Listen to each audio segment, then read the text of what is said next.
Hello and welcome back to the International Pro Haunting Circuit. As always, I am Brett Weatherman. With me in the booth tonight is Lindsay Ellis. Well, Brett, I gotta tell you, it's a great day for a haunting. Oh, the weather couldn't be better. It's a brisk autumn evening. The sun is just setting, and you can already feel the rise of terror deep within you. Boy, you sure can, Brett. I'll tell you what, I look out at this crowd and I see some people that should have worn diapers. Oh, you're not kidding. You're not kidding. I saw a guy come in earlier today, and you can look. You can see it, and you've been in the business as long as you and I have. You can tell that's a guy who is going to defecate himself tonight. Oh, boy, you sure can. But it's all good fun. It's all good fun. It sure is. Hey, let's take it on down to the action on the field right now. All right off the bat, we've got a dark, vaporous, free-floating apparition. Local historians tell us that he is a dead Civil War soldier. I got to talk to some of these guys earlier today, and they are a treasure trove of knowledge. Now, what we're told we're to expect is he's going to slink into the playing field, really move up close to his intended victim, and then thrash him bodily from side to side, all the while playing the sound of children's laughter. It should be a hell of a freak. I like this game plan, Brett, and I'll tell you what, after he's done with that victim, he's going to be left black and blue and gray. You're too right, Lynn, too right. All right, there seems to be a brief delay of game on the field, and I'm getting, oh my, good day in the morning. We are starting out with quite a barn burner. It looks like there was an illegal exorcism on the field. Uh-oh. Oh, looks like somebody got off to the wrong start today already. You hate to see that. You hate to see that at this level of play, but again, they're trying to psych each other out. It's part of the game. If you can't handle the heat, you got to go back to the underworld. That's right. Looks like the power of Christ compelled him right back to the bench. Oh, tough break for the apparition. Well, he's got time for next season. Lynn, who do we have up next? Well, up next, Brett, it looks like we've got a little girl out on the field, and she's got a little balloon with her. Well, I already don't like it. I don't like the ones that start out all innocent and sweet. I can almost hear her innocent cries from here. Oh, boy, here it comes. You see a lot of these young specters come in, the undead, the recently deceased. They're going to come in, they're going to play the hard scare game. A lot of loud noises, the banging chains. But I got to tell you, it's the people who know how to finesse. It's the undead who really take their time with the haunting that really put the points on the board. Boy, you sure are right there, Brett. Now I'm getting word in the field that the specter has taken the field. At this point, incorporeal, invisible. I'm waiting to see the game plan play out. I'm waiting to see the terrifying little girl. Lenny, are you seeing anything yourself? I can't see anything from here, Brett. 2 feet away from you, still can't see anything. All right. Lynn, how about now?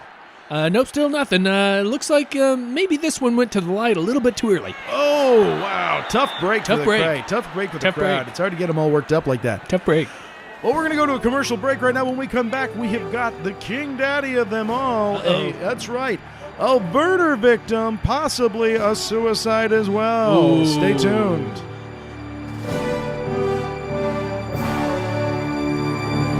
Hey, everybody. I'm David Flora. And I'm Dave Stecco. And this is Blurry Photos. Now, you're really going to want to stay tuned for this one. We got a great show tonight. Boy, we sure do.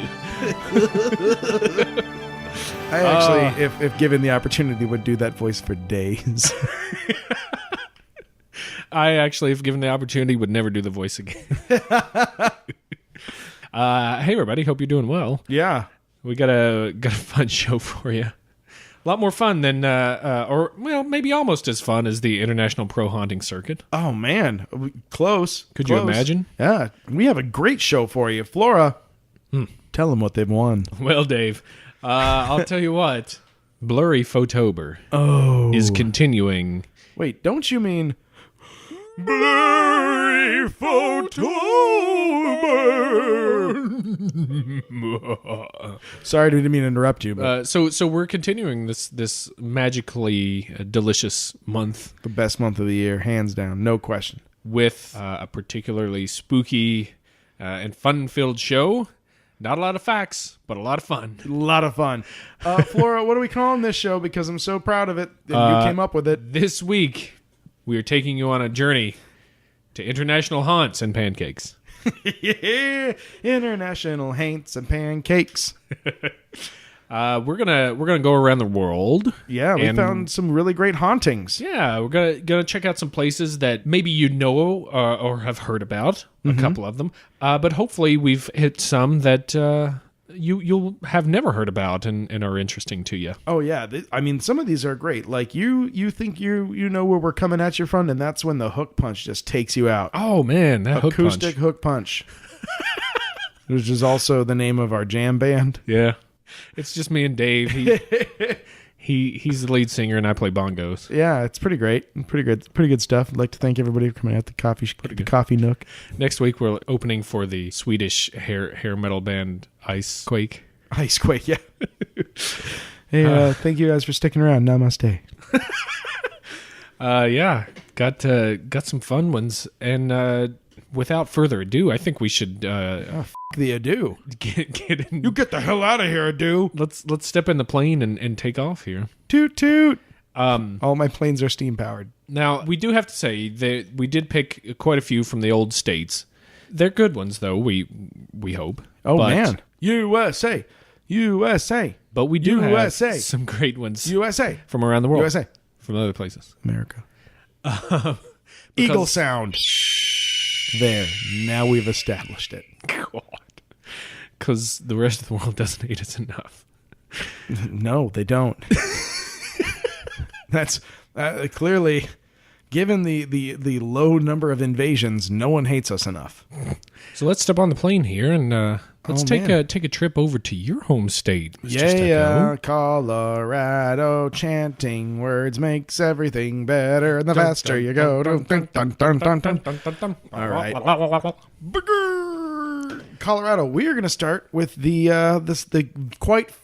famous Stanley Hotel. Oh.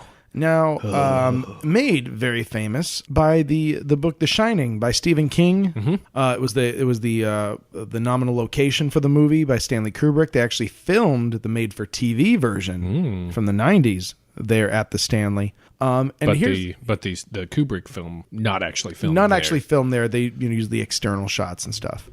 But here's the fun thing. The reason I'm putting that on the list, not because it was in a movie or anything like that, is that the Stanley itself is genuinely haunted. And Stephen King got the idea for his whole book because he stayed there and he got creeped out. He heard children playing outside his room. Ooh. You almost feel like he really didn't have to reach very far to write his book because Stephen King stayed there in room 217. He heard the children playing out in the hallway, but he was also there right before it closed for an extended period. So the hotel was functionally empty. Yeah.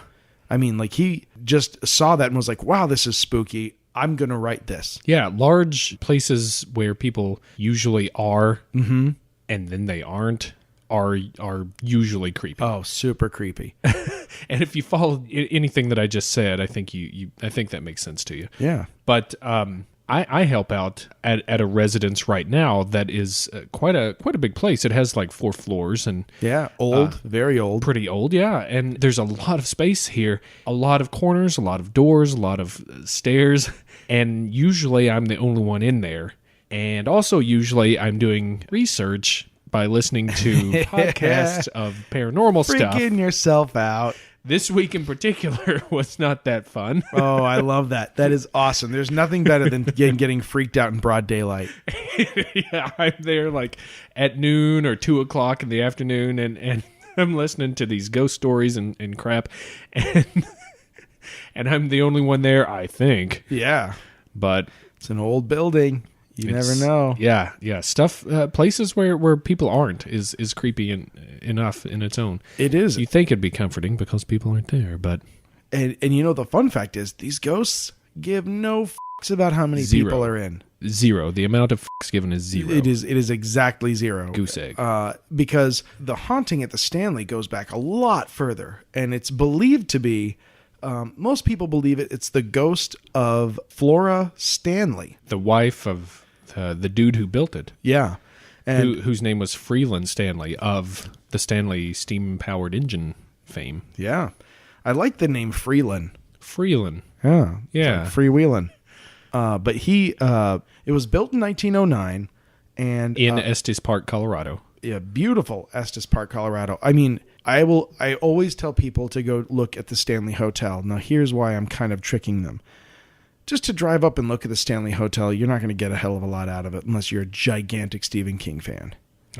It is the trip to the Stanley Hotel that will rewrite your brain with majestic beauty. It is one of the most scenic, beautiful car trips you can take in Colorado. Would you advise doing it in the summer or the winter? Oh, just the summer.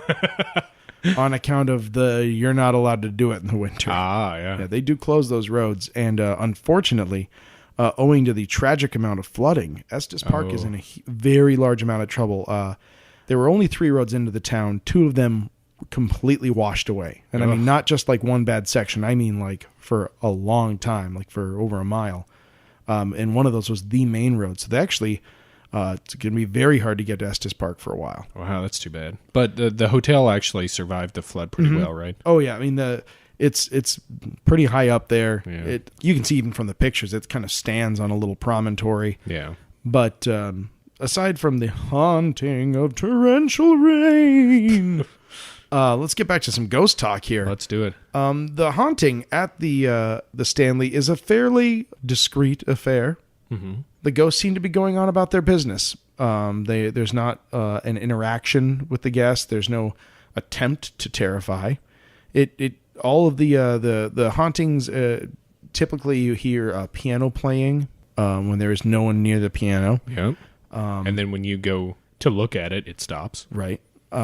People will hear the sound of parties or something in the ballroom, even though the ballroom is empty. Completely empty. Again, Goose egg. The sounds of children playing in the hallway. You're big on the goose egg tonight. The sounds of children playing in the hallway. Creepy enough. Yeah, dude. There's real kids are creepy. Oh man, there's nothing creepier than the sound of children. But for the most part, kind of a standoff, just a cozy, creepy kind of thing. Now there are some. Now, if to turn the dial up a little bit, people claim there is a room with a thief ghost who will take jewelry or luggage or pieces or things from you. Here's some news. Not a thief ghost. Yeah, just a thief. Just a thief. Got really smart. It was like, oh no, it's a tourist attraction, and now I have your fucking watch. There's people have reported seeing a ghost just standing in their room. That's creepy enough. You wake up and somebody's just there. That's past creepy enough. That's fly out of your bed and start swinging a chair like you're goddamn Conan the Barbarian. That's what I would lose my. I would go from asleep to absolute battle frenzy. You would have to shoot me with a tranquilizer gun if I saw that. I would go absolutely ape shit berserk. So no more traveling with me. That's the rule. Dave, can you help me with something? Somehow I'm speaking Klingon. Kabla! Yeah. Slice. Now, the Stanley is cool because it's played host to many famous figures throughout the years, including John Philip Sousa, Teddy Roosevelt, like we said, Stephen King stayed there.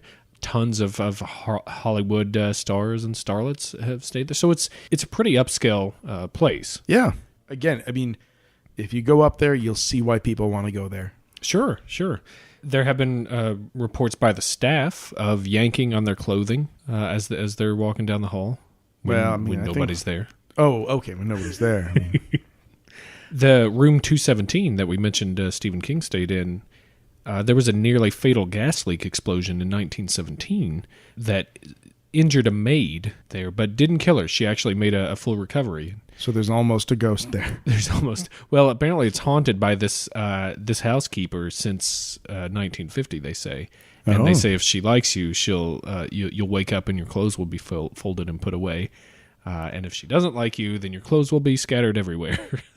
Wow. Pretty silly. I think that's awesome, though. It's like Christmas morning. Yeah. I'll either be staying here for a week or 5 hours. There's the ghost of a small child that calls for his nanny that's seen on the second floor. Are you my mommy? Don't like that. Nope. No, thank you. And here's my favorite part. The Earl of Dunraven, who... Coolest title ever. Who was an Irishman. Oh boy. who apparently bought that title, the title of Earl. I'll buy one. He was the first one to kind of, I think, buy the land of this. He was involved in the very, very beginnings of the hotel before Stanley actually made it happen. The Earl of Dunraven, I think he owned the land or the property, or at least was there and was like, yeah, let's do this. But he supposedly haunts room 407. And the best part, Please make it come Christmas or early this year. Please tell me. Just say it. I can't even speak my wish out loud. if you're a woman and you stand in the closet, he'll cop a feel.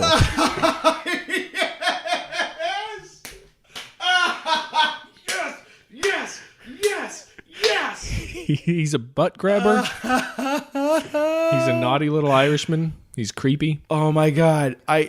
To the listeners, you have to know that I did not know this fact. That Flora is bringing this to me. I did not know this. And it was, oh my God. Sweet, sweet titties. That is the greatest thing of this whole week. Yeah, and to up the creepiness a bit, if you look at the window of room 407 from the outside, sometimes you can see a face staring out of it when no one is actually occupying the room. You should bring your titties.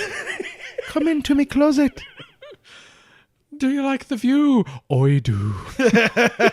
Oh, but I do. So yeah. Now, since it's of Stephen King fame and purportedly haunted, it's kind of gotten molested over the years by the ghost hunters and the paranormal seekers and the thrill mongers. Thrill mongers. Yeah, the youths. Youths. It's to the point they actually make a fair amount of money giving tours of this place as a paranormal hotspot. Yeah.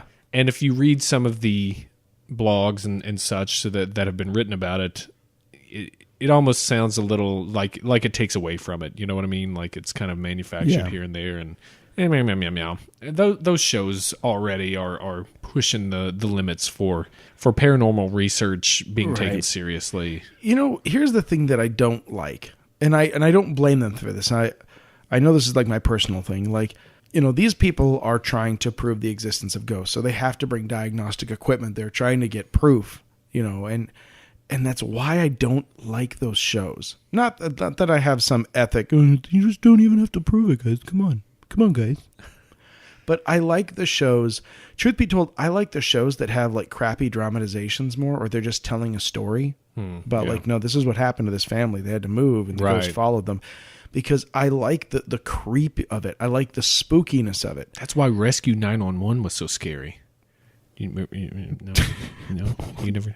Well, it was great for reenactments. Well, yeah, but they're just telling the story of what happened, and that's what made it scary. Right, and that's like, there's no, you know, like, I don't need to see like the green tinged night vision guy trying to talk, and I just like the story of the haunting. Those are the shows that I really enjoyed that are just so spooky. Yeah, It's good to bring stuff to people's attention and have a good interest in the paranormal and stuff and keep your mind open about things. But a lot of those shows are tainted by studios and executives and people who want ratings and money. You know what, though? Like, it used to be so much cooler.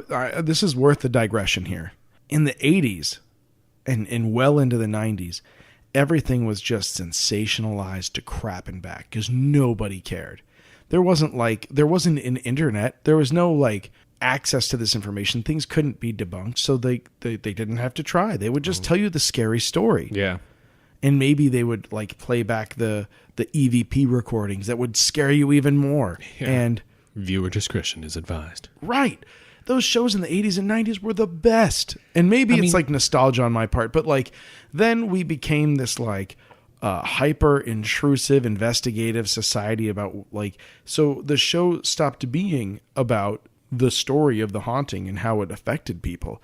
It became about, we've got, our electromagnetometer is showing this right now, and what was that sound? Oh, and then it's like shaky cam, run. Oh, and then it's a person who's scared. Like it changed, and it became about the people that were living being scared and not about the entity doing the scaring. Right. You were trying to have the experience vicariously through these people as opposed to hearing about it. Having your own experience because you're seeing what's going, like hearing what's happening. I mean, can we all just agree that the 80s and 90s were just the best to begin with and just, end with? You know what? They say that the proof that there aren't time machines is because no one like shows up at Lincoln's assassination. But here's the thing. Doc Emmett Brown proved it. If you're going to do time traveling, you're hanging out in the 80s, man. That's what I'd do. Great Scott. Back to the haunting talk. I'm sorry. I thought that was a relevant diatribe because this is the month where you will be inundated with these shows. Right. We had to get to it sometime. Right. We really did. Let's move on then. Stanley Hotel, really cool place. Available to stay at. So go and have an experience for yourself. And you know what? Even if you could give a fuck about ghosts, which why are you listening to this podcast? Goose egg. Turn it off. Goose egg. If you're going to Colorado, make a point to visit the Stanley Hotel and go to Estes Park. You will not regret it. Yeah, if you can get there, apparently. Yeah. Ugh. Actually, all the more reason that place needs tourist dollars. Yeah. Go. Where's the jet taking us next? Oh, Dave? Well, I'll tell you where we're going. Where? Pack your passports and your lederhosen because we are going to Germany. Yeah? Yeah. Pa, pa, pa,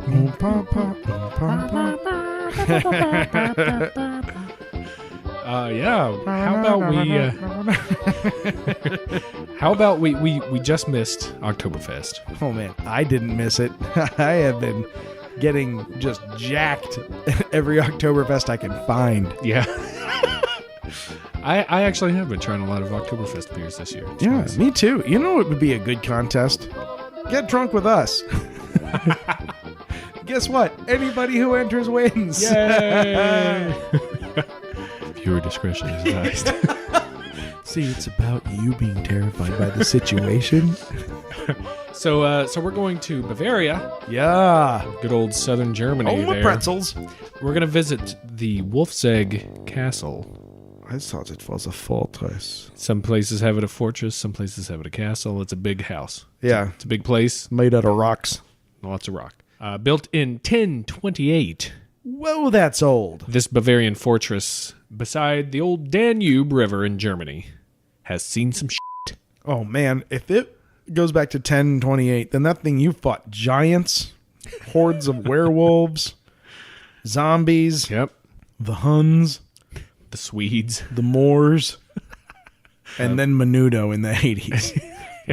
Everybody put up a fortress for that. It was built for defense of the region, and it did so well because it apparently never failed to enemies in its long existence. Yeah, perfect record, undefeated. Put a banner up.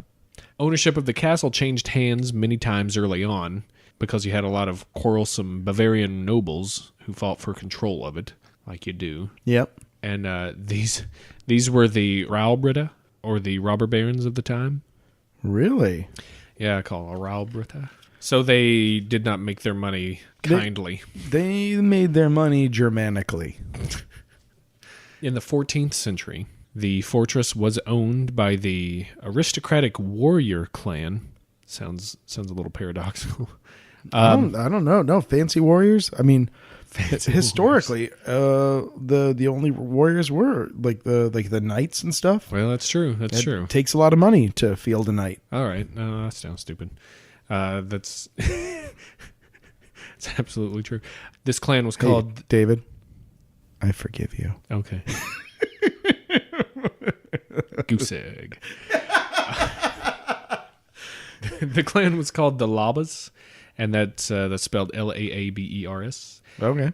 And one Laba baron married a lovely young woman, and not once to be happy for family, his relatives contrived a plot to take the estate from them through his new bride. Oh. They put the unsuspecting woman in a compromising situation with another man. Sexy. And told the baron she was having an affair. What? Yep. And the baron busted in the room, found the two unknowing pawns, killed them both in a jealous rage.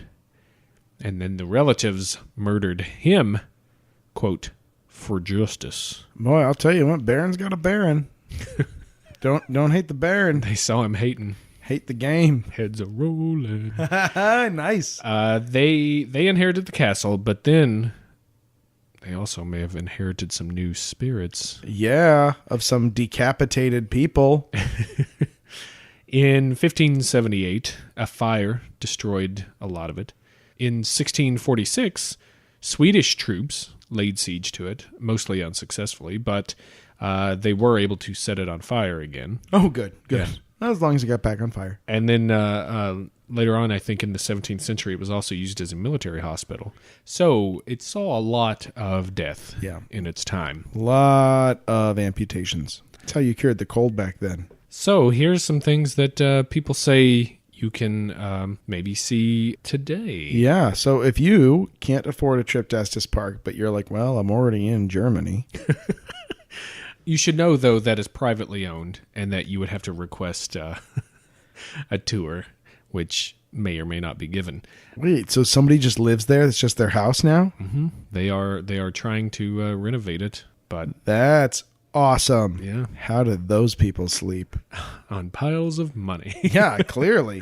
So people say that they can smell burning just walking through the halls. They can hear horses screaming from where stables used to be. Oh. Some people report seeing a man wearing an old Swedish-style cap coming and going here and there, maybe holding a candle. Oh. And it's not like a Swedish cap, like a baseball cap with the flag on it. Yeah. It. I imagine, like, whenever I think, honestly, old-timey European hat, I just think of, like, whatever the Smurfs were wearing. It's not like I'm that often called upon to imagine an old-timey European hat. And so I'm just like, oh, yeah, Smurf hat. All right. Yeah, well, there you go. Yeah. Then there's a guy just walking around like Papa Smurf. Right. And then the slain Baroness is said to roam the halls dressed in luminous white robes. Hot. And footsteps can be heard echoing down the hall when no one's there. Bleh. If you stay in one particular room, you get a feeling of restlessness and some kind of oppression, I think. I think I could feel that in any room.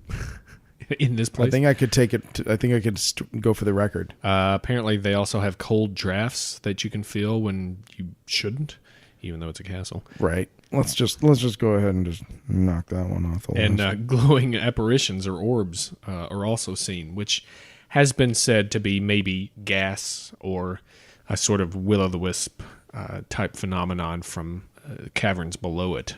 Still cool. There's a bat cave under that thing? There is, yeah. Some kind of, I think, a salt or crystal cave or something. Okay, here's the deal. We have never asked you for money for anything before. And that ends now. We need all of your money to buy this awesome Bavarian castle, and we will live in it. And we will become the German Batman. Oh my God, it will be so awesome. And anyone, this is the best Kickstarter in history. You know why? Because we're not going to use Kickstarter. Send us as much money as you can. And like, here's the thing. I'm not even going to be like, oh, at the $10,000 level. No. By percentage of your annual income. That's how we're doing this. So that everyone gets the same chance regardless of their income. The homeless are excluded because it's just too easy for them. Because they can't get internet. Right. But no, you send us 50% of your yearly income. And you can stay at the castle whenever you want. I mean, give us like 2 days, just polite time, just so we can do the dishes and clean up. But yeah, silence the horses. Right, as best we can. But that's the rules. We will become the Bavarian Herr Fledermaus. Oh, do you see? You could stay with us and get that stuff. Just dinner conversation. That's just Flora and I sitting at opposite ends of a really long table. Really long, but we're dressed as like. Batman and Lederhosen. Oh my God! Tell me you don't want that. So that's what we're working on now. That's our next endeavor. There you go. Send us 50% or more, at the 75% of your annual income. That's going to get you choice of room. Yeah. And at 100% of your yearly income, your own Batman Lederhosen. Yeah, you're a roommate. You live with us. Don't be a dick about it. 100. Somebody makes like 10,000 a year. Yeah. I mean, 10,000 is not something to scoff at. No, but still. I'm not mad about the $10,000 guy who gave us $10,000. All right, so that's Wolfsegg Fortress there for you. Oh, man, where we're all going to live in spooky harmony. Where are we going next? Oh, now we're going to just take a quick swim across the channel to jolly old England. No. It's not that jolly then, eh? Because it's downright spooky. It's haunted, you know. Spectres and phantoms and whatnot. And what have yous? And what have yous? Watch out, Johnny. Listen here. It ain't so easy walking to this cemetery. It's a bit creepy, isn't it? That's right. It scares you. What's the matter? You scared? You nonce. Just shat your knickers. Okay, we are now going to... We're going to Highgate Cemetery. Uh-oh. That's right, the highest gate in all the cemetery towns.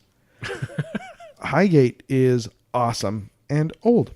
Another old one, yeah. Yeah. It was opened in 1839. Old. Yeah. Not as old as you would think, though. I thought it would be older. It was not. And 1839 is not old enough for you, bro. No, it's not, bro. If there ain't Romans in it. It's closer to 200 years than not. Yeah, it's still. I mean, I guess. 1839, Highgate opens. It was part of like this big cemetery push because apparently there's a problem with the dead. In London, they were getting a little crowded in the old churchyard. Yeah. And it is nominally, at points of fun fact, it's full of famous people. It is. Yeah. The very popular Douglas Adams, the author of The Hitchhiker's Guide to the Galaxy, is in there. Mm-hmm. Henry Gray of Gray's Anatomy fame. Mm-hmm. Karl Marx. Ever heard of him? Malcolm McLaren of the Sex Pistols.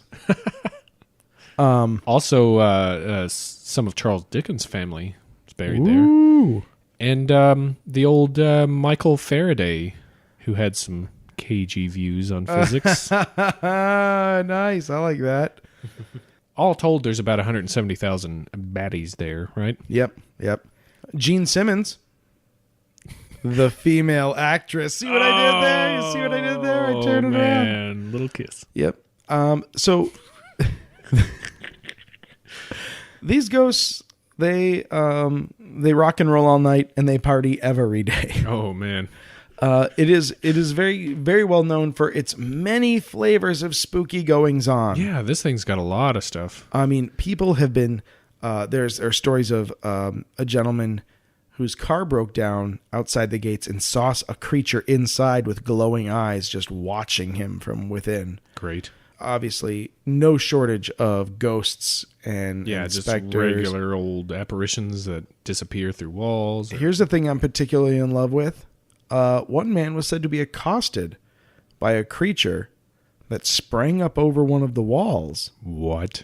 Yeah, as though it had spring heels. That's right, a possible Spring Heel Jack viewing. Holy shit, Spring Heel Jack slap. Oh, it came back. Take that, random businessman. Sweet tatas. Yeah, so it's great. But here's the part that I really love. There was for what we're talking about, really recent, one hell of a hullabaloo about this cemetery. A little bit. Turns out they had a bit of a vampire problem. Although it didn't start out that way. It started out as people claiming to see a tall, gaunt, ghostly figure. Yeah. Real tall, like 7 foot or something. Yeah, real tall, very thin, wearing dark clothes. And then, the story gets told a few times. Some more people see it. Now they feel drained or tired after seeing it. Then people just start describing it as almost vampiric. And within no time whatsoever, we get ourselves the Highgate Vampire. Good. Yeah. Blah. Blah, then, eh? What's all this blood, then, huh? Pretty bloody unlikely. Yeah! Oh, that's awesome. So it started in the early 70s when everything was groovy. These two guys both claim to have run across this thing. One of them is a guy named David Farrant, and the other one is Sean Manchester. The other one is England Englishman. Yeah, exactly. Tea drinker, stiff upper lip. Lord Parliament. Yeah. And they both claimed that they had seen this thing years before, this figure, and again, everything was very cagey about the vampire thing. At first, it was a ghost. Right. And then it was a psychic vampire. Right. Then it was a vampire. Oh, yeah. Like, it went through quite a metamorphosis. But these two guys, the fun thing is that they weren't like besties. They were kind of working independently. I mean, they both supported each other's views. And sometimes they disagreed on your methods. But not like high-fiving homeboys. And eventually, after a few years, Manchester claimed, you know what we got here? This here's a king vampire. This guy is making vampires left and right, and we need to go on a motherfucking vampire hunt. Now, who's with me? Now, throughout history, whenever someone gives that speech, it's usually followed by two cops. But for some reason, Woodstock just ended. The Beatles were still popular. The Bobbies were all taken up at the time. And, I mean, I don't know. Maybe I'm not afraid to blame this on Benny Hill. I don't know. But for some reason, a lot of people were like, yeah, vampire hunt. Huzzah! So on Friday, the 13th of March, 1970, everyone went batshit crazy in the cemetery. The cops tried to keep people out, but people are scaling the walls. Everyone's got like steaks and cloves of garlic and holy water. And they are running amok through the cemetery. And Manchester claims that he was at a previous trip, and both of these guys, by the way, had been arrested on a few occasions for being in the cemetery after hours. Yeah. For scaling the walls and running amok in there at night. Probably contributing themselves to a fair number of quote-unquote sightings. Yeah. But Manchester claims that he was led to a particular family's mausoleum by a psychic sleepwalking girl. You know, one of them. Yeah, I have one. Go to bed now, love. We got work to do. Oh, you're my mommy. Yeah. So he, and at one point, Farrant, the other guy, he was actually arrested by police carrying a crucifix and a wooden stake running around at night. He was serious. Yeah. Everyone's dead serious about this. They were trying to get into these things to stab them with stakes. Yeah, they were trying to get into catacombs. They were trying to open coffins to find the king of the vampires and stake it and burn the body. Yeah. Now, these guys over time began to compete for attention, because they were never really friends. And they just got nastier and nastier over time. And this whole thing, it came to a head. Eventually, Farrant was arrested for desecrating graves and messing with the dead and did some time in jail. Both of them wrote books about the Highgate vampire. And they both continue to this day to be quote-unquote paranormal investigators. And they hate each other. Ooh. But here's the thing. As far as we know, they never got that pesky vampire king. Uh-oh. So he's still out there. There was a fun little coda to the story is in 1974, there was a rumor going around that they were going to meet on Parliament Hill to have a magician's duel. What? No shit. What? Yeah. This just turned into a Job from Arrested Development. One of them goes to shake the other's hand and it like pulls out and like all these coins shoot all over. Oh gosh. Illusions officer, you're arresting me for performing illusions in a graveyard. Yeah, and Magician's Duel. Yeah, and I've got to break your heart because it turns out the Magician's Duel never happened. That's the new Kickstarter. Oh, yeah. Let's get these guys to Parliament Hill. Oh my God, the rematch? The rematch of the match that never was. 40 years later? Oh my gosh, no. 2014. If we can get Friday... Hold on, I have to find this out. If there's a Friday the 13th in April, there is not. But on Sunday the 13th of April, 2014, 40 years later, I declare Wizards Duel rematch. between Manchester and Ferrand. Oi! Wizards Duel! What's that? Wizards Duel! I heard it's a wizard's duel. Did I say Wizards Duel? Where's that then, eh? Parliament Hill, you fool. There's a Wizards Duel. Regular, quite a regular. Quite. You can't have a Wizards Duel. File the proper paperwork. Oh, we just wrote a play called Wizard's Duel. Magician's Duel. Sorry, we already f***ed it up. No, we have to call it Wizard's Duel because they own the phrase Magician's Duel. Yeah, they'll sue us. Oh, They'll get man. a barrister on us. Great. That's awesome. Yeah. So Highgate Cemetery. Highgate Cemetery. I mean, if Full you look of at real hauntings and real chicanery. if you look at pictures of this place, it's a goth girl's wet dream, dude. Oh, truly. It's It like really sculptures and like the tops Moss. of caskets with like the drape, like the woman in repose, and It's kind of halfway claimed by the forest. And yeah, beautiful. It's gorgeous, but definitely a place where any goth girl worth her salt wants to get. You can become a vampire married. there. There's a vampire king.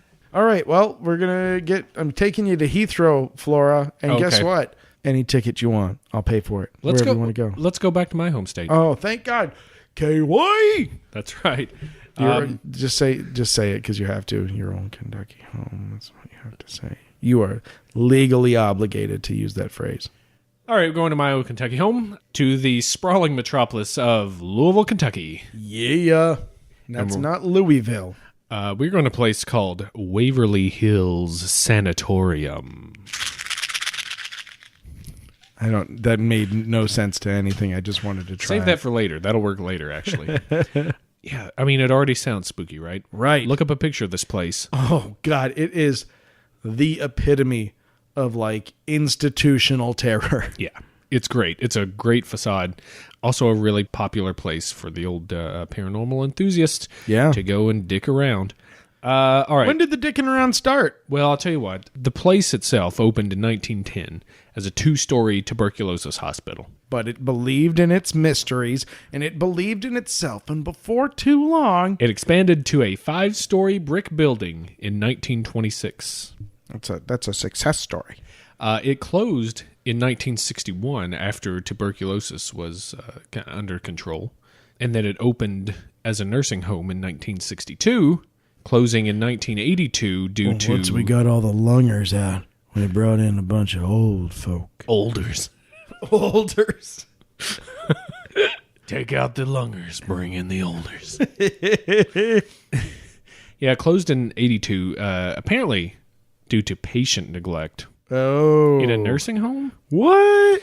It was also built, here's an interesting part about it, built with a tunnel traveling 500 feet.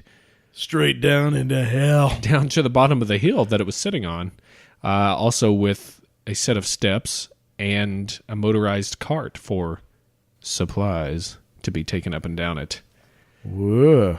Apparently the hill was pretty steep and crappy, and they built this tunnel so that the staff could get up and down there pretty easily. But... Yeah, but what? But this... Oops. Yep. I dropped my camera.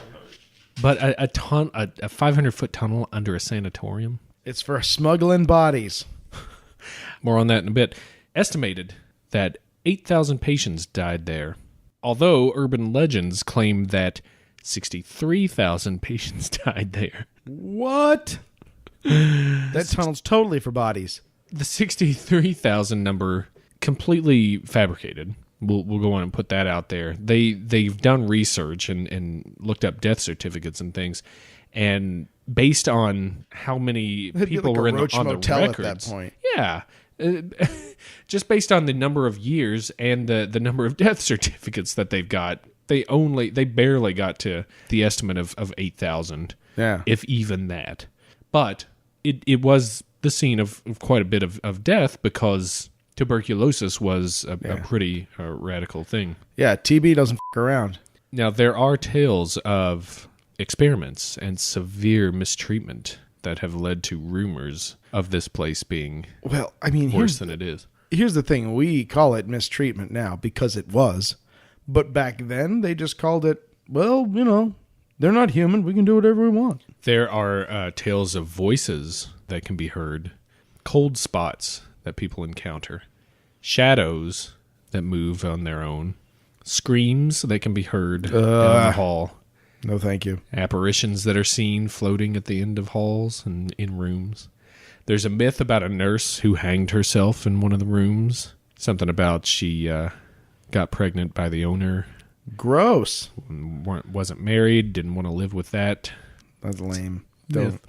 If you work in a sanitarium and you get pregnant by the owner, you have to know you have options. Why aren't there more posters about this? There's people you can talk to. There should be one right beside the workers' comp poster. That's right. And this thing, again, it's been featured on all these Discovery Channel shows, you know? Yeah. And by Discovery Channel shows, it's any show that somebody's saying, oh, did you hear that? Right. So, this place, those are the legends about it. Super creepy. Here's the deal, though. As a sanatorium, it was not set up as a mental hospital or an asylum of any type. It was used just for tuberculosis treatment. Right. And when tuberculosis was no more, it was functionally useless. Yeah. Which is why they then turned it into a nursing home. And of course, there are, reports of mistreatment there, but nothing in the case of people being mentally unstable and being sent there, or anything. They might have had dementia or being senile, but it's not the same thing as a mental hospital. I think it gets painted as this place for crazies, right, who go in there and completely break down and go on murderous sprees, once every year or something. The word sanatorium, that's pretty evocative. Right. Did I just say evocative? I just add a little extra to the middle of that one. Pretty evocative. Diphthong. Yeah. When you think of sanatorium, you think of a nut house, right? But I think sanatorium is just another word for, the base of the word is, it shares a root with sanitation. Yeah. Which just, it's a clean facility, right? Well, I looked it up just to make sure we weren't totally off base here. And it's a long-term medical facility that most typically worked with tuberculosis before we had antibiotics. They just put them all in one place. So it doesn't even have anything to do with mental illness. No, but we still have that weird association. Yeah. So a lot of people have come in here and gone through the records and the history and really kind of debunked most of this stuff. The myth about the nurse who hanged herself. Apparently, the metal pipe that she hanged herself by wasn't even installed until well after her death. Oh. Meow, meow. So, meow, meow. Snarf, snarf. There were reports of electroshock therapy being done there and all kinds of experiments and stuff, which just doesn't add up because you don't do that to tuberculosis patients. Yeah. Even back then, when people didn't really give a shit about medicine. Even Doc Holliday. There's a great big sanitarium in Glenwood Springs where Doc Holliday died. Yeah. It's just a place to keep people comfortable while they inevitably die. Right. But not to say that people didn't die there. There were plenty of deaths. Yep. Enough so to where they nicknamed the old tunnel leading out of there the body chute. Good. I was right. Nailed it. And there are still reports of screaming and disembodied voices and apparitions and stuff that do go on there. So, cool little spot there. And another one that's getting the short end of the paranormal research stick because it's so inundated by shows and produced Looky-loos and yahoos. Rubberneckers. I like rubberneckers. So that's Waverly Hills. Oh, man. I'm into that. Louisville. So let's stay in the States here. All right. Take the jet over to Connecticut. All right. I wonder if people from Connecticut hate it when people say Connecticut. I think they do. We're going to northwest Connecticut, to the town of Cornwall, and the remains of a small hamlet dubbed Dudley Town. Now, this site is so infamous for paranormal activity that there's a $75 fine for trespassing if police catch you there. Yeah, because everybody goes there. Apparently, so the story goes, in 1510, an Englishman named Edmund Dudley was beheaded for plotting to usurp Henry VIII, and a curse was placed on the Dudley family. The family line eventually made it across the pond to Saybrook, Connecticut, and then Cornwall. And the settlement in Cornwall, purchased in 1745, was in the middle of a dense, dark forest named Dark Entry Forest. What? Apparently, it's a pretty foreboding place. Yeah, Dark Entry. I mean, it's not just the title of a porn. It's also a scary place in Connecticut. Living there was pretty hard. I mean, it's a pretty rocky place. They had to clear away a lot of forest to even set up shop. There may have been lead in the water. Sweet. All kinds of stuff working against them. Native American attacks. You know, it's 1745. That's not a happy time in American history. No, they're just girding their loins for revolutionary battles. There was an unknown epidemic that killed a family by the last name of Carter there in 1774. Oh, but you don't remember them, do you? It's not called Carter Town. Oh, no, because the Dudleys were all, oh, too bad. Sorry, Carters. Now we're going to buy the mill, and we're going to be employing everybody, and we'll call it Dudley Town because you died. And that's what happened. It was called Dudley Town because a lot of the Dudley family ended up moving there, and because I guess they were the most prominent family around the area, they called it Dudley Town. Boop. So, in 1804, the wife of a Revolutionary War general was struck by lightning on her porch and died. The family of a man named John Brophy was lost in the late 1800s as his wife died of tuberculosis and his 2 kids disappeared in the woods nearby. The Dark Entry Woods. The same. By 1899, so much crap had happened to people that the town was deserted. Skip ahead to the 1920s. A man by the name of Dr. William Clark built a summer home there. Progress comes to Dudley Town. One Big summer, city doctors have big city dreams. Look at Dr. Clark. Well, good morning, doctor. Looks like what this town needs is a shot in the arm. Fresh off of fighting the Kaiser, the doctor sets work back in the good old US of A, revitalizing once dead areas. So what did the doctor do? So he was called away on emergency to New York City one summer.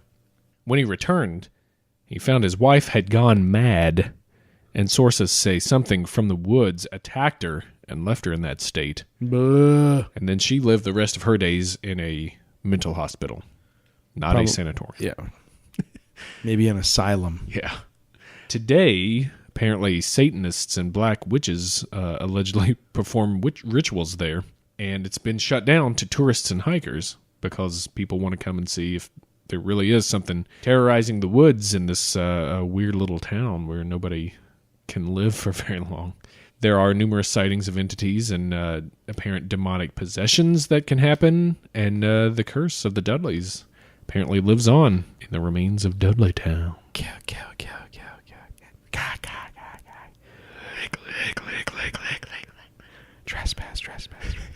Privately owned. Dark Entry. Oh. Yeah, okay, so enough of that. That's Dudley Town. That's a hot and quick summation that was a hot and quick one.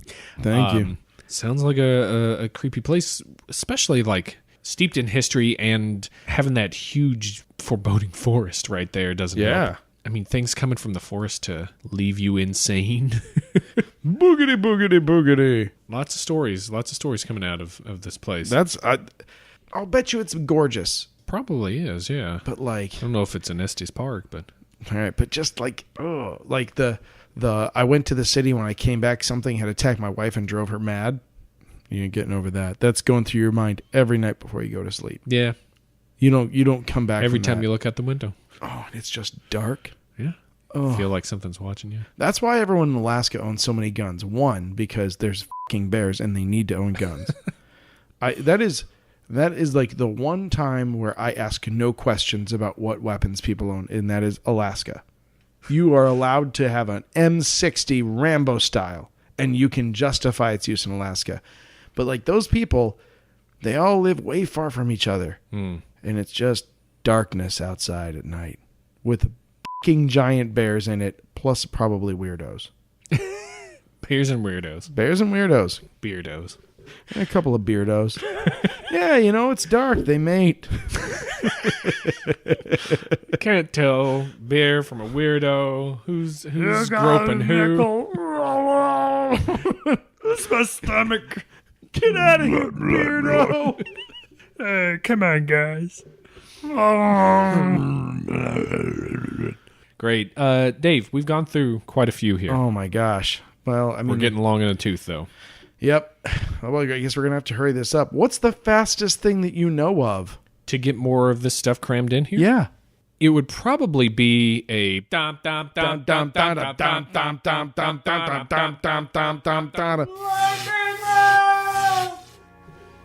Stucco.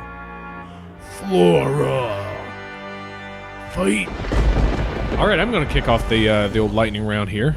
Let's take the plane to beautiful Indiana. We're going to visit the Whispers Estate, built in 1894 in Mitchell, Indiana.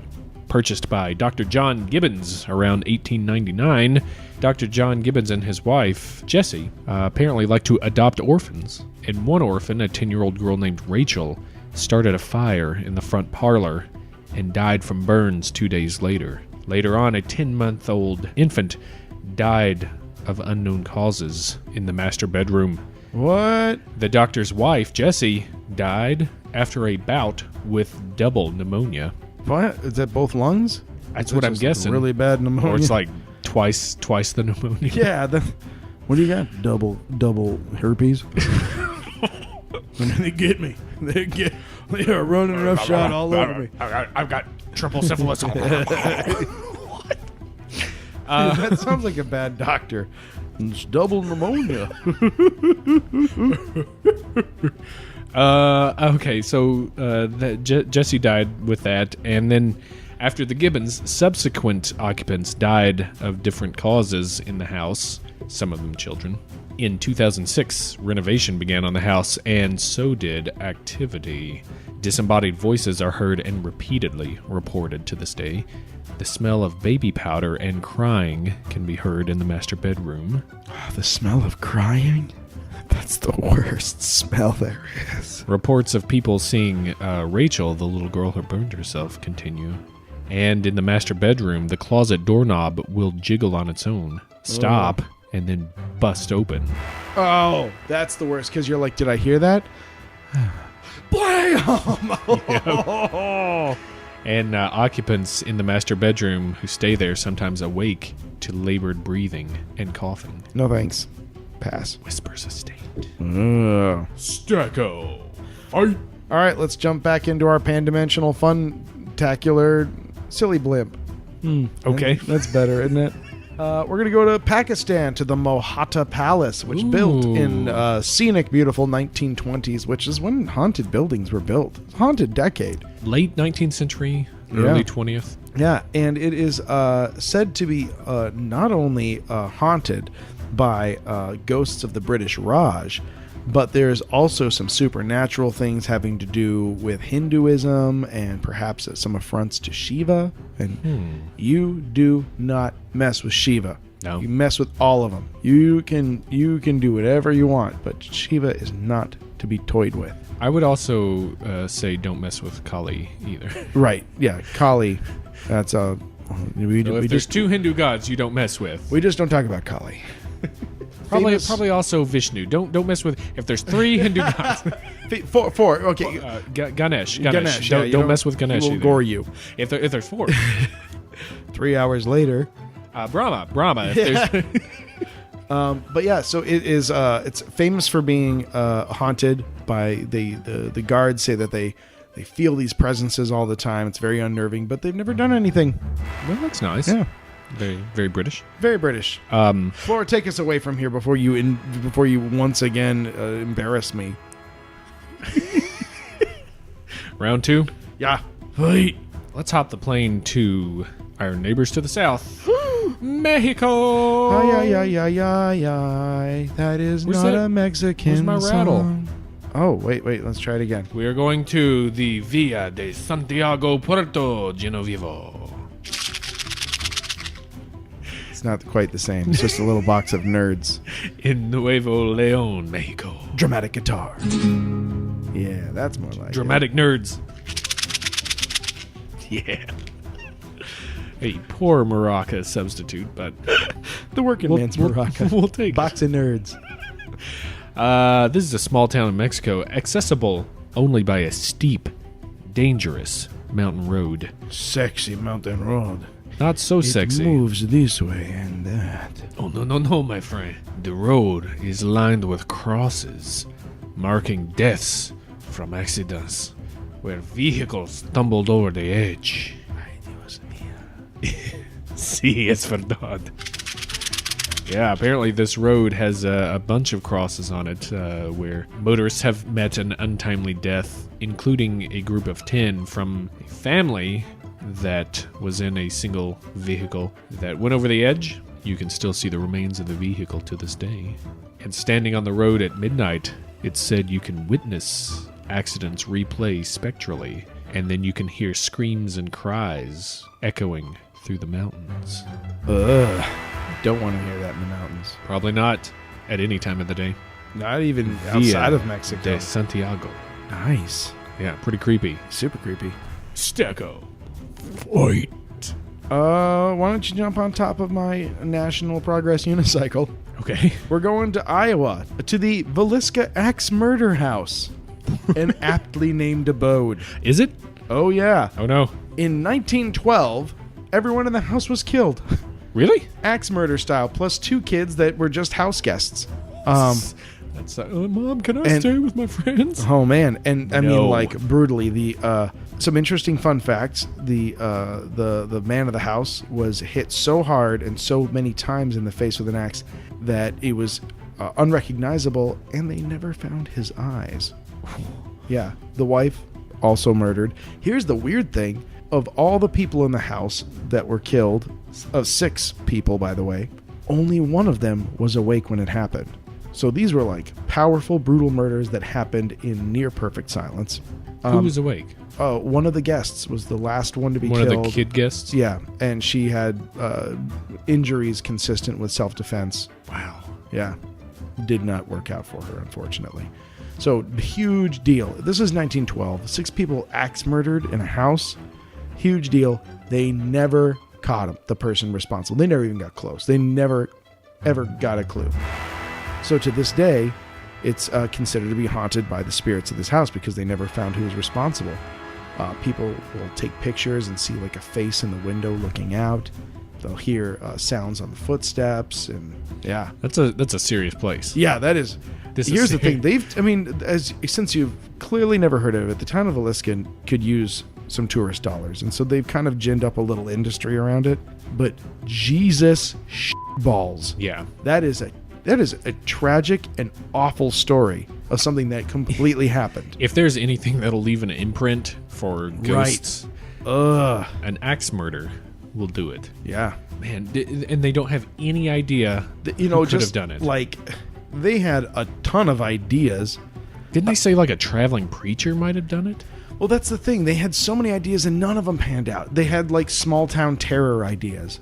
For example, literally every hobo, transient, and unknown stranger was like rounded up. Like anything they could think to do, they did, and none of it panned out. Wow. Yeah. What do you think of that? That's some serious shit. Mm-hmm. Flora, where are you taking us next? Round 3. Yeah. We are going to Philadelphia, Pennsylvania. Ooh.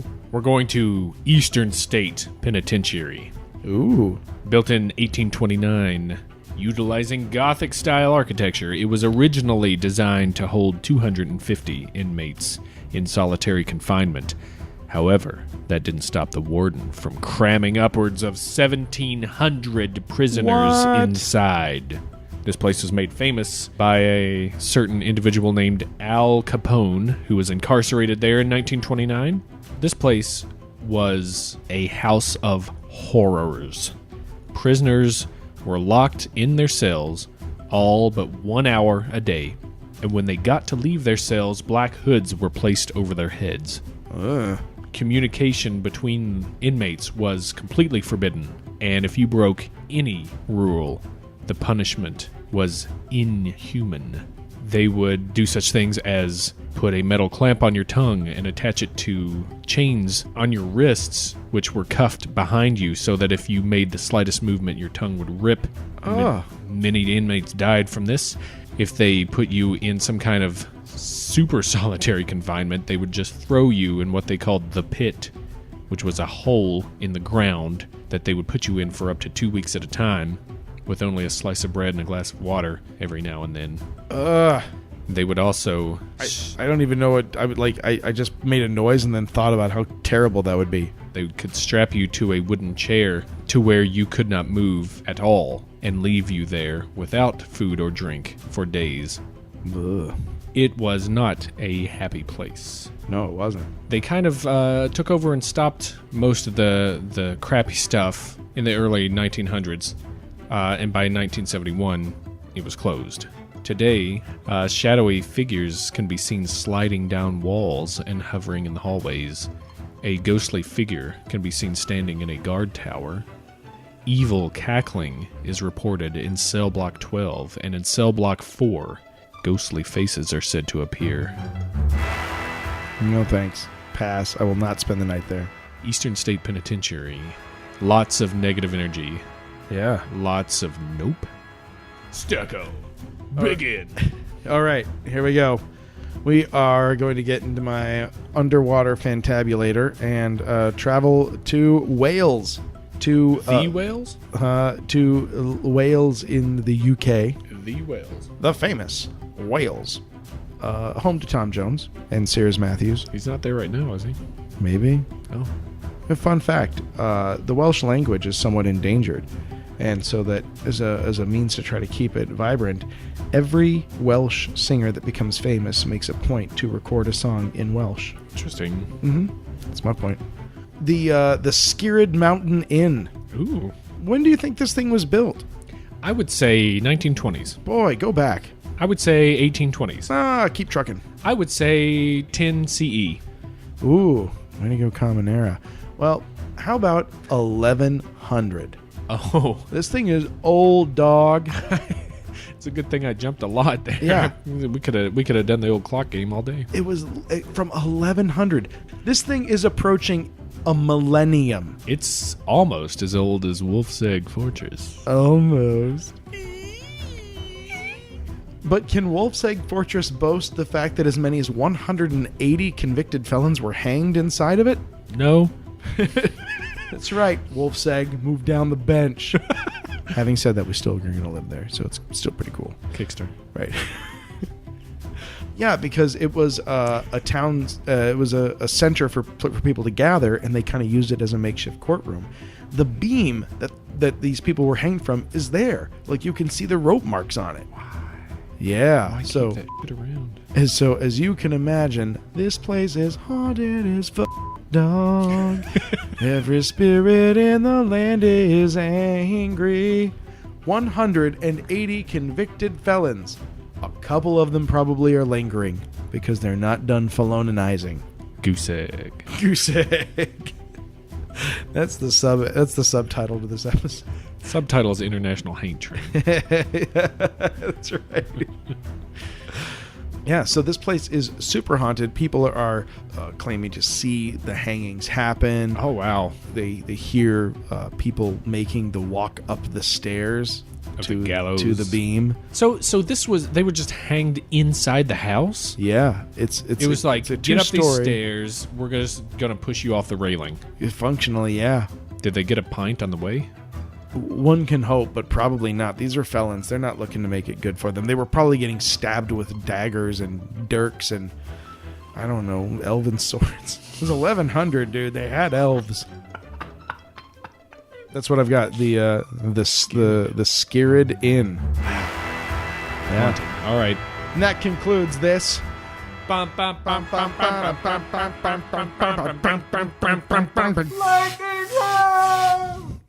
That is a lot of scary crap That for is you. tons. That is a lot of international haunts. So put that in your pipe and haunt it. Haunt it. Dave, I got to tell you, when I was doing the research for this, I could swear that I heard something. I heard a voice. I was the only one in my apartment, besides my dog. And I could swear that I heard...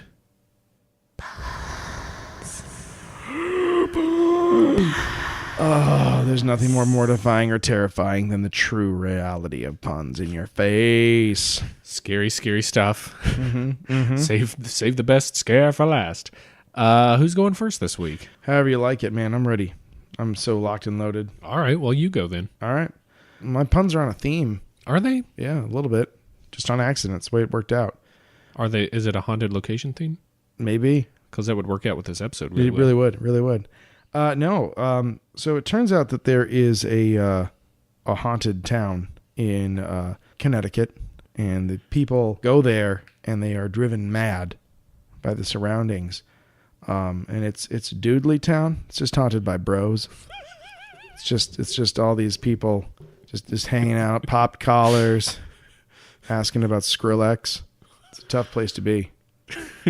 Dudley Town. That's funny. Yeah.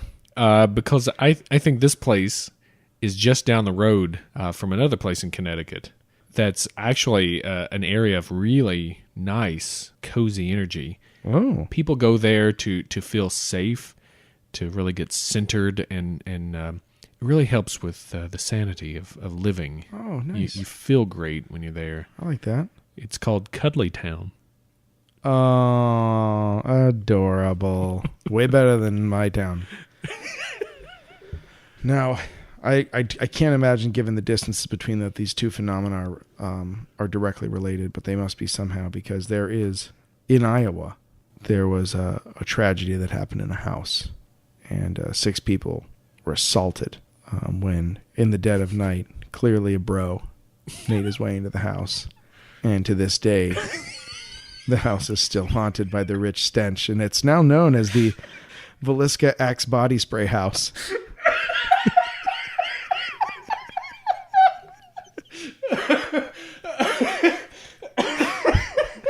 And if you spent the night there, you can hear him whisper in your ear, "You like to party, bro?" I hear that one of the victims was sprayed pits to chesty. Oh. Yeah. That's good. Yeah. Oh, man. All right. I've got a... I'm glad you like that one. Pretty good. Pretty good. All right. There's an old bakery in London. Uh-huh. Old bakery and dessert shop. And a lot of famous folks actually go there. Oh, good. It's called Highgate Cemetery. Oh, I like that. Do you want a bonus one? I'll take a bonus one. I don't have a bonus, but right. I wouldn't mind a follow-up. All right. There's a this is not in theme, but there's a very, very old inn in Wales, and people won't go there because word is that it's haunted by over 100 dead felons, and so they changed the name to try to draw more people in. It's the Don't Be Scared Inn. Yeah.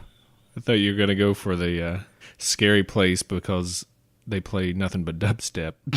The Skrillex Inn. The Skrillex Inn. No, I wasn't going to go for the hat trick on that. All right. Man, them's puns. Yeah, them's puns. Wow. Puns don't lie. Puns don't run. Puns never sleep. God, you know what? That's a shirt we should make. It's just puns never sleep. Puns never sleep. There's a part of the country we haven't been to yet. Really? What part of the planet haven't we visited in our exhaustive study? Yeah, it's a part that's really shrouded in mystery and darkness. And oh, nice. Probably can't just take a plane there. No, you have to hike and go through a lot of behind the scenes crap to make sure it works. Oh yeah. Sometimes it fails on you for a whole month. Yep. We're going to visit the haunting of Listener Man.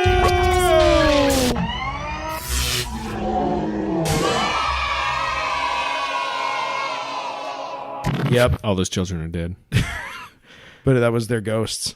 So I can still hear them. Oh, God, I can still hear them. Oh, God. Make them stop. we're gonna rocket through a bunch of really cool listener mail You're this drinking week. from the fire hose right now. I can tell you that. That's a good one. Let's start out with an email from my mother. Hey, Mom. My mom says, "Okay, Hello, I'm not." Mrs. Flora. You look lovely today. She says, "I'm going to suggest to everyone who listens that you never let anyone in to use the phone." She's talking about the black-eyed kids. Instead, you ask them to give you the number they need to call, and you'll call it for them. Pretty sage piece of advice. Yeah, that is good advice. And they can wait outside. Also, on the subject of gremlins, not connected to black-eyed kids, but Nope. Anyway, she's talking about the family that was terrorized by the gremlins in Hopkinsville, Oh, right. Kentucky. Yep. She says, "I imagine the neighboring family having 2 or 3 bad young'uns who find it fun to aggravate the neighbors by fixing up marionette-type dolls, probably made with tin cans and stuffing, and driving the family crazy by dancing them all over the place. I'm assuming they climb up in the trees and just have these puppets dancing around." Those kids are drawing live fire. And the kids were probably laughing their butts off, especially in rural Kentucky in the 50s when kids had to come up with their own entertainment. And it was called Old People. She also says, "Happy birthday week to Dave S." That's me. Hope it's Thank you. As much fun as you are, she says. Oh, and it truly was. It was magnificent. I like the idea of, because when they shot them, they made that tinny kind of ringing sound and flipped over backwards, disappeared, and they were up on the roof. And that'd be funny if it was just a couple of kids ucking with everybody's shit with just a plate puppets. of steel and just hiding behind it. Cool. Thanks for writing in, man. Yeah. What else we got? Oh, we got a pun from Fancy Feast Grey Cat the Third. Oh. It's a brothel for ghosts called the Dirty Haint. Yeah. I love it. It's funny because it's sexy. Grey Cat also hits us with a pun from the episode on reptilians. He says a person who doesn't believe in our reptile overlords is called a skeptilian. Or maybe that they have a reptile dysfunction. Yeah. It calls into question their ability to please a lady, too. It's a win-win. And he says since David Icke was a soccer announcer, he actually says in speeches that the reptiles are after monoatomic gold.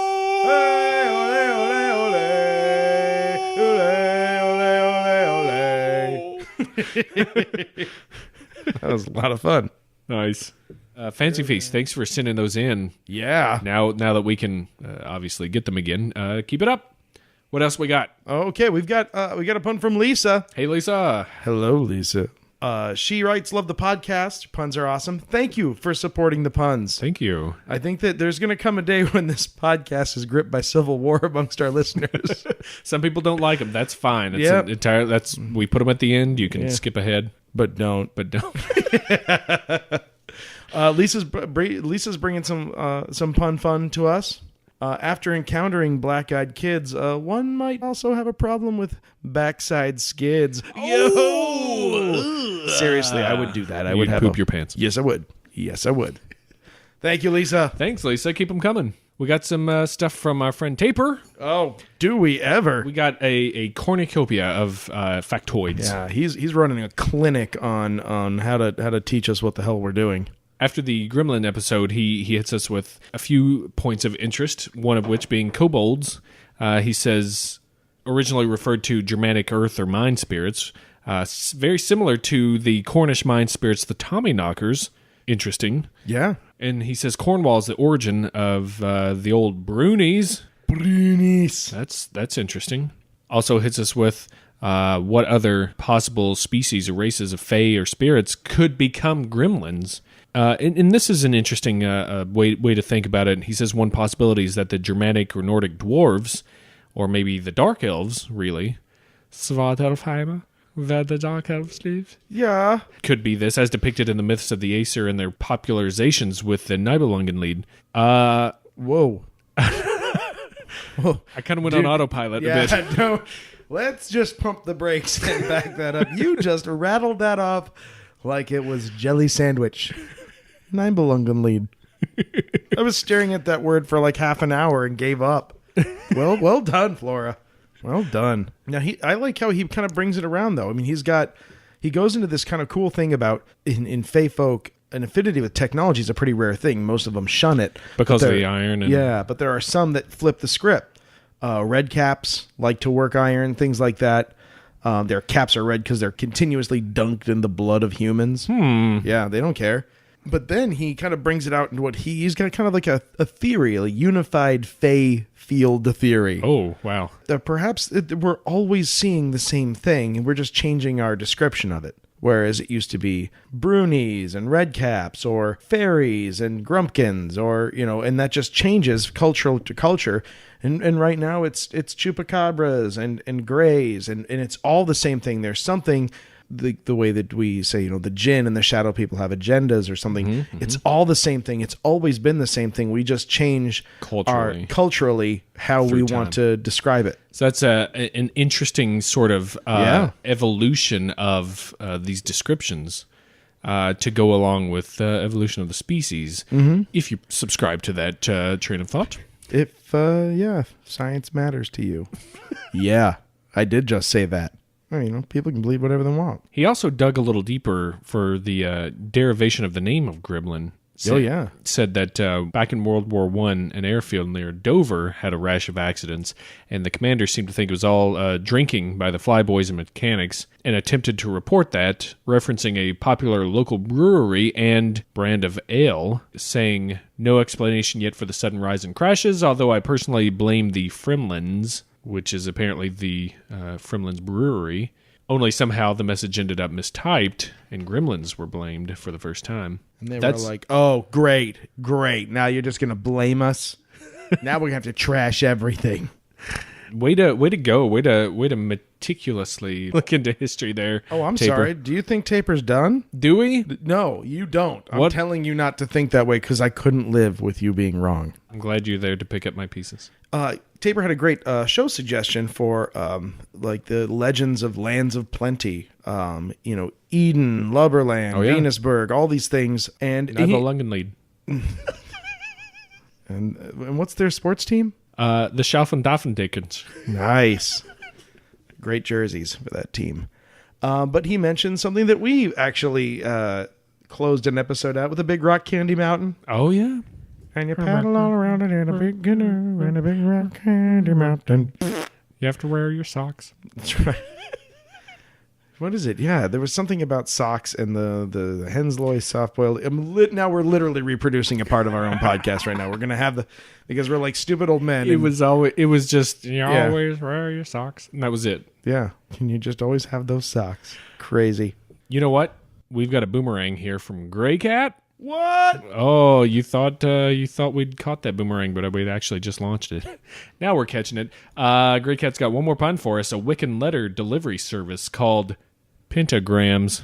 Love it. Thanks, Fancy Feast. Awesome. And to round out the mailbag here, we've got a couple puns and a story from our listener JW, who was kind enough to create an iTunes account and go on and rate us. Oh, dude, I love the Code Jones on this dude or lady. This is JW. You're one of my favorites. I've said it from the get-go. And you don't have a Facebook, and that's perfectly fine. Yeah, you created an iTunes account to rate this. It's great. It. It's like you infiltrated their fortress of data security just to implant the Blurry Photos files. Yeah, I just wrote an action movie for you. You're welcome. He says it sounded as if our research for the last podcast was rushed and only from one source. He says, could it have been Wikipedia?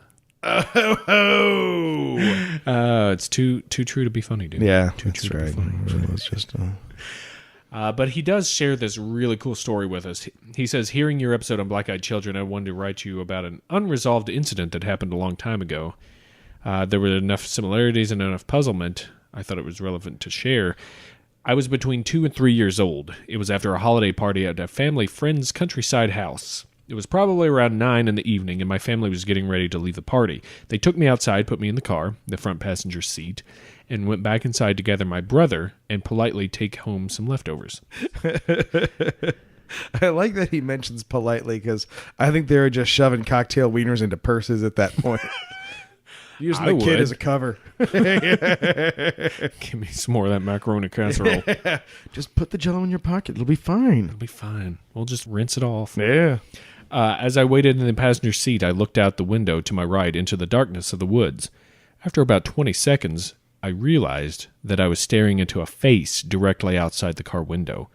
It was only 10 inches away from my own. It was not my reflection. It was not a human face. It was intelligent. It was ugly, with big blank eyes and high ridges or even horns on the head. And then the most eerie sensation, I could feel that it could feel my fear, my panic, and it seemed to register great pleasure from it. The entire being was probably 4 feet tall. I screamed and banged my hand on the window. Then I immediately crawled between the two front seats and flopped into the back seats and looked out again. There it was now at the back window, looking in at me. Inside, I moved around the entire car. Outside, it followed. Again, this was not my reflection. Then the door of the house opened and I heard my family's voices. The thing turned and looked toward the house, then back at me, back to the house, then it turned and ran into the woods. My family found me in the car shrieking. They still remember that night, though they did not catch a glimpse of the thing as it fled. Years later, that same family friend who hosted the party was at our house. My brother overheard the woman talking to my mother, telling her about how, at night, her dog would wind himself on his rope around and around his tether tree, barking and chasing something. She saw my brother listening with a worried look, and she said she knew what the dog was chasing, that they were like us and meant us no harm. I tell you this in all honesty, whatever I saw that night seemed to derive great pleasure from my fear, and its effect on me was so profound that for the next 15 years, whenever I was in a parked car alone at night, I only looked down at my shoes. I have no idea what it was. I have done plenty of backpacking trips with friends and solo, and have never felt that fear. Any thoughts? Yeesh. Yeah. Wow, thanks for sharing that, That's an JW. awesome story. And now I don't get to sleep anymore or look out windows. The interesting things that I hit on in this, the ridges above the eyes, blank eyes and ridges almost horns above it, 4 feet tall. Yeah. Runs back to the woods. Man. Little baby Klingon. It brings to mind some sort of fae folk. 4 feet is usually pretty tall for, I would think, of some kind of fae folk, but something like a dryad or something of the trees. In my mind, when I picture it, when I'm reading this, I picture some almost creature made out of wood, almost like an int, not a tree, but like wood skin or something like that. Yeah, like one of those kind of twisted troll-like things, like a grumpkin or something. I know I've said grumpkin before, but it's as true now as it was back then. Interesting that the family friend said it didn't mean harm, but then he could feel that it liked the fear. Yeah. Huh. It was picking on kids. What a dick. That's real interesting, JW. We'll have to kind of keep our ears to the ground for if we run into anything in our research that's like this. Yeah. I'd be interested to what part of the country that's in, if you don't mind telling, But if you think Jay's done with you, you're wrong, because that was an entree of awesome story. I mean, I got to be honest. I kind of wish we'd just saved that for ghost stories. That's a good story. It's a really good story, but he's got a palate cleanser for us. This was a fine entree. And what's for dessert? Pun. He wants to let us know that he's going to start a collegiate pinup calendar of freedom's ominous enemies, girlfriends. Bin Laden's coterie, Saddam's harem, Ted Nugent's mom, etc. Because these pictures are often taken on the run, they aren't always up to the best quality. The calendar is called Blurry Photos. Oh! Yeah! Our enemies' ladies. Awesome. Thanks, JW. And again, thanks for coming on the grid here and sharing this stuff with us. And don't worry, like we said, about needing to create a Facebook or anything like that. You've done your due diligence. So true. So true. And we appreciate you listening.